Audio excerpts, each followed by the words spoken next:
ang gagawin ko. Hello, Ma. Hello, Nak. Kamusta ka na? Okay lang naman. Kayo dyan, papa mo. Si Papa malubha na yung sakit. Ano ba yan? Hindi ko rin alam yung gagawin ko. Sabihin mo sa papa mo, gagawa ko ng paraan para makauwi ako dyan. Hintayin niya ako, ah. Pa, narinig mo yun? Uwi daw si Mama. Hintayin mo siya, magpagaling ka. At nang makalipas ang isang linggo ay nakarating na nga si Jerian sa Pilipinas. Pa, pauwi ka na pala. Oh, Nak, nandito ka pala. Asan yung papa mo? Ano sa bahay? Tara na.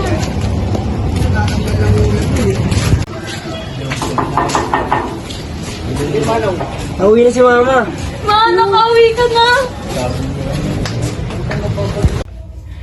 Ma! Si Papa, Ma!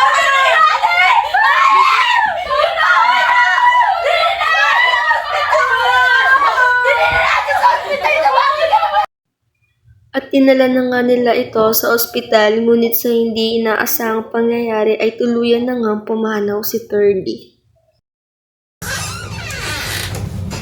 Patient 102 po! Daw ka na pa nangyari sa asawa mo. Pasensya na po pero hindi na po kinaya ng katawan mo.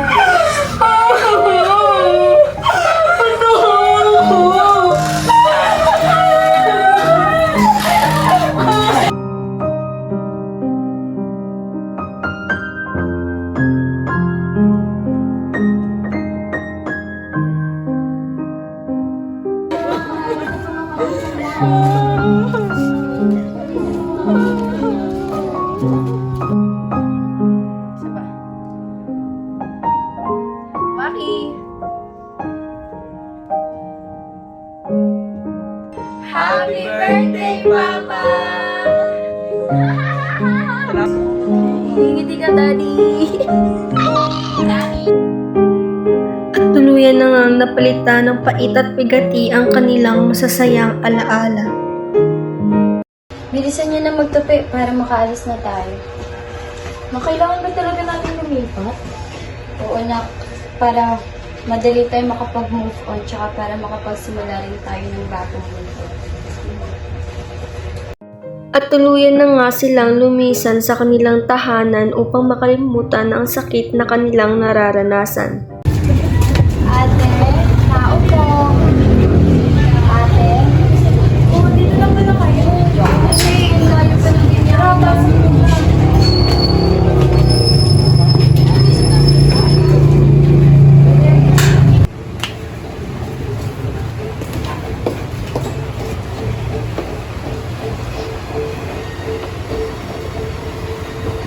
Ito na ba si Bea, si Lian, tsaka si Allen?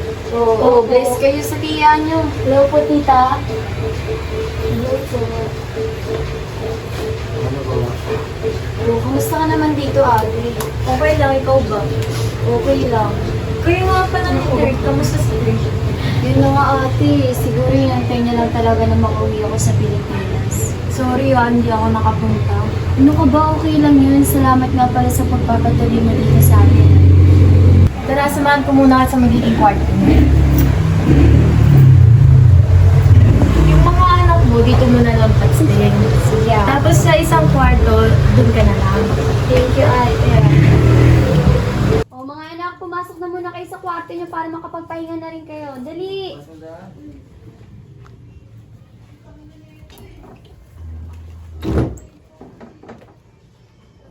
Makalipas ang ilang araw ay pumasok na nga sa eskwelahan si Lian, Bea at Allen. Bagos ka na naman? Okay lang yung bagong simula. Bagong tropa.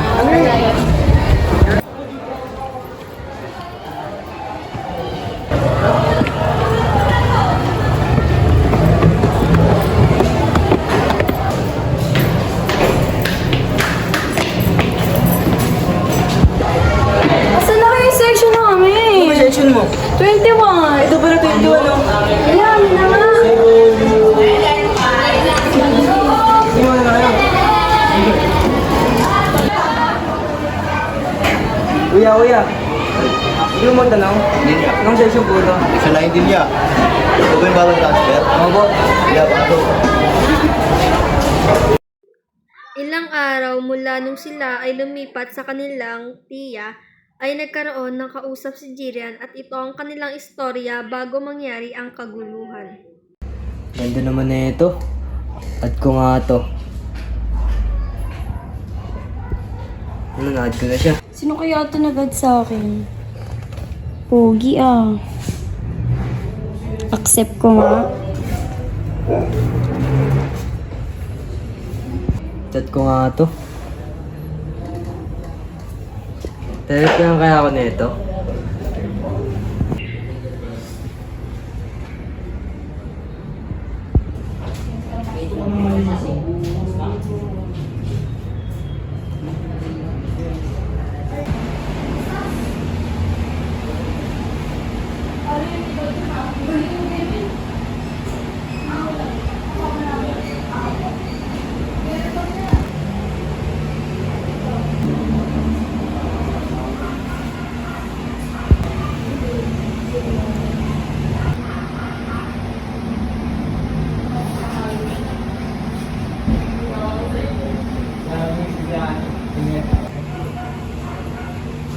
Tawagan ko nga to.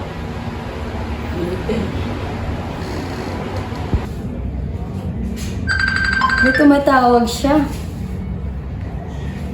Hello? Saan tayo magkikita mamaya? Okay, 7 p.m. Sige, see you. Ikaw ba yun? Oo, Jirian nga pala. Nice to meet you. At dito ay nagtuloy-tuloy na ang pagdi-date ng dalawa.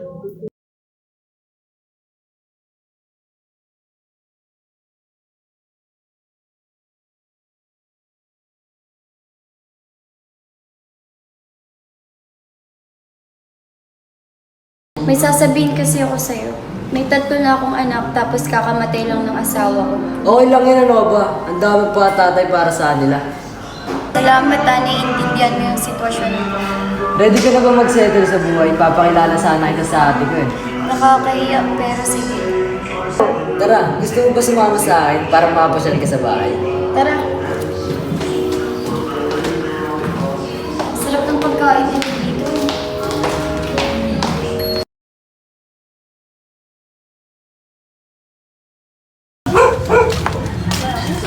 Dito na pala ba yun?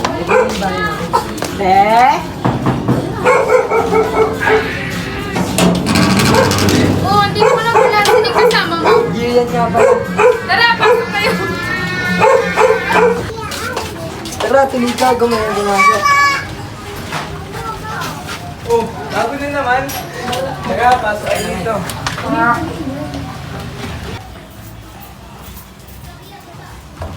Tol, si Jirian nga pala. Ay, sige, pahinga muna kayo dyan. Michael, kuhaan mo muna siya ng tubig. Mag-uusap muna kami.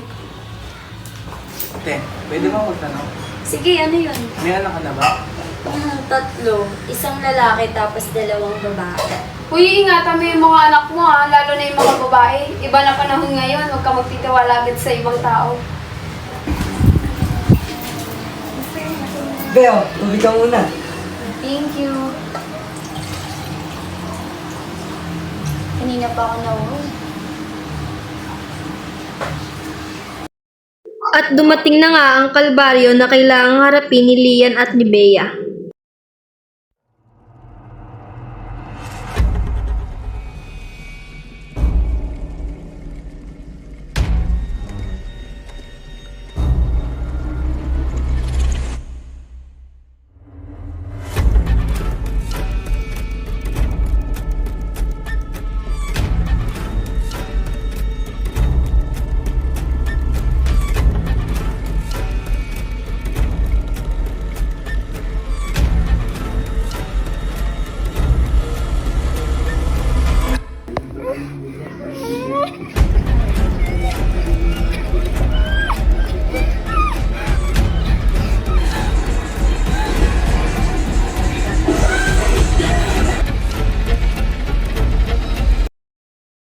Sa puntong ito, hindi alam ng kanilang ina kung ano ang ginagawa ni Michael sa kanila. Hay nako, asa na naman kaya tong si Lian? Oh, saan ka na naman galing? Bakit kailangan mo malaman? Lagi ka nalang ganyan ah. Lagi mo na rin kasama si Michael. Bakit? Anong problema mo kay Michael? Bakit hindi mo itanong sa kanya at hindi mo itanong kay Bea? Bea, lumapit ka nga dito. Ano bang nangyayari dito? Sabihin mo sa kanya kung bakit tayo galit sa Michael na yan. Ang ina, hindi ko maintindihan. Anong problema? Wala ka kasing alam. Anong walang alam? Wala kang alam kung bakit kami galit sa'yo at sa kanya. Ang kapal ang mukha nyo ah. Ano mo kapal na mukha? Hindi mo kasi alam. Sinisiraan nyo siya. Teka, ano ba nangyari? Kuya, si Mama. Kung si bakit mo sinasagot si mama? Ano ba problema nyo ha? Ba't kayo ganyan? Alam sa amin. Ba't kayo nagkakaganyan? Ba't nagkakaganyan mga kapatid ko? Ikaw yung panganay dito eh. Hindi ko alam sa kanila. Hindi mo alam. Si Michael nilalag kami. Sinungaling ka. Sinungaling kayo. Ang kapal ang mukha nyo. Iyan, Bea. Ano ba nangyari? Ba't kayo nag-away niyo, mama?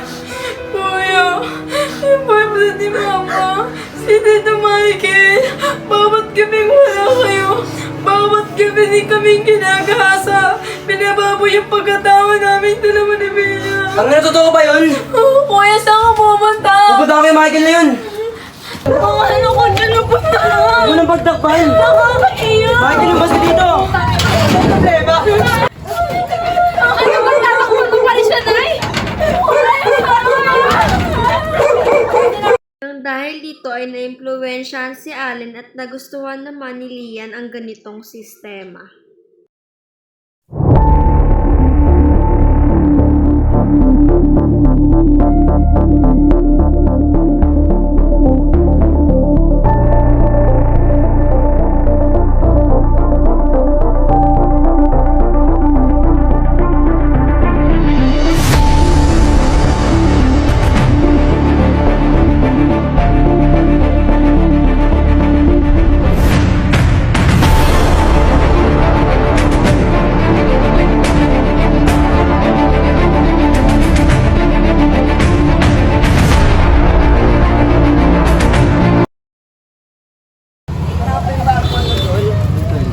Tama ba yun?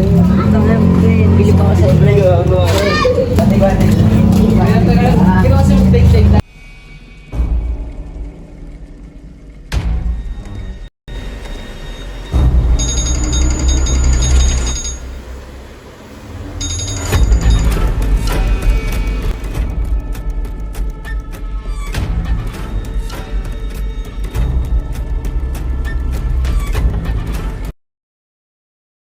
Kamusta, tol? Ayos lang. Pre, balita, tol. Balita, tol. Hindi naman kayo. Hindi naman ka, tol. Yung mga tol lang. Yun, isa, tol. Yung ginawa mo. Oo, ilan, tol. Buntis mo ba, tol? Ginawa mo ba? Tol, ginawa mo. Ay, siyempre. Bili pa ko sa'yo, tol. Happy birthday, Papa! Sorry.